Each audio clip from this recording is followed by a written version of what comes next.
In the morning when I rise, give me Jesus.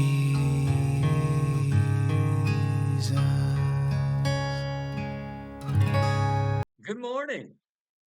So I need to ask you, have you received the Holy Spirit in a powerful way?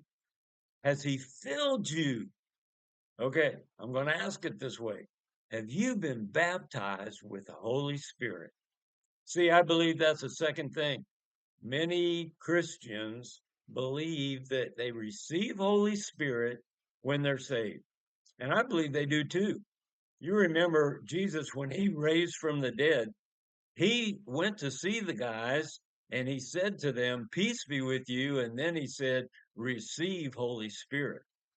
But even so, he said, "Now wait in Jerusalem until the baptism of the Holy Spirit comes on you, until you have Holy Spirit in power, and then you can be my witnesses." See, the power of the baptism of the Holy Spirit turns us outward so that we share the love of God, so that we move in power, that folks are healed and delivered, and we see the kingdom come in the hearts of many. And so you want to be baptized with the Holy Spirit. It is a separate thing from salvation, and it's yours for every believing believer who wants it and is determined to wait on Holy Spirit until He comes and fills in power. Well, today we're going to see what happened to these disciples once they received Holy Spirit, once they received the baptism of Holy Spirit. We're in Acts chapter 2, and I'm going to read verses 5 through 13.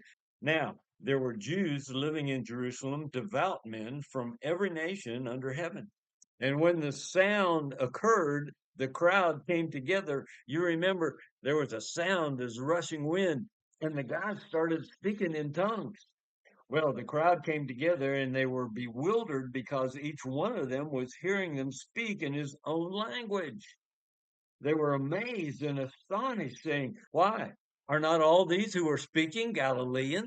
How is it that we each hear them in our own language to which we were born?" And then it gives us a list of countries, Parthians and Medes, and on it goes, and then Cretans and Arabs. And it says this, "We hear them in our own tongues speaking of the mighty deeds of God."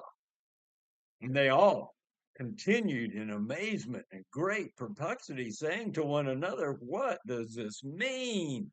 Well, obviously, it means the power of God has come.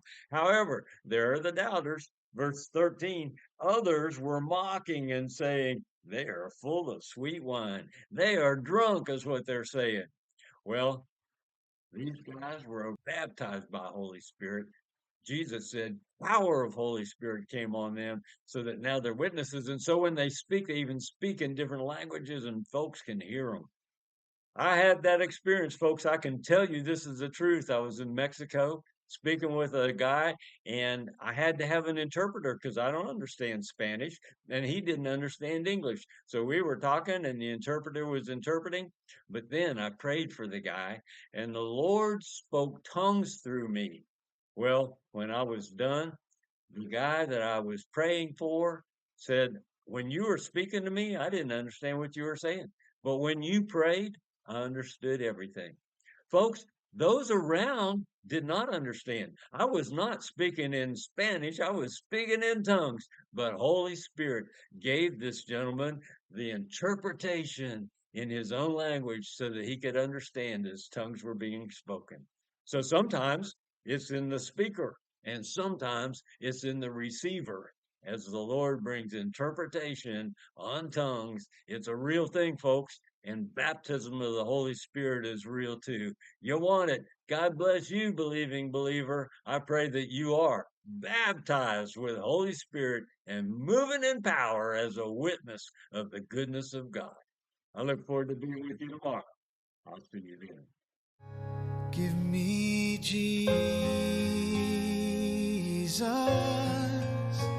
Give me Jesus.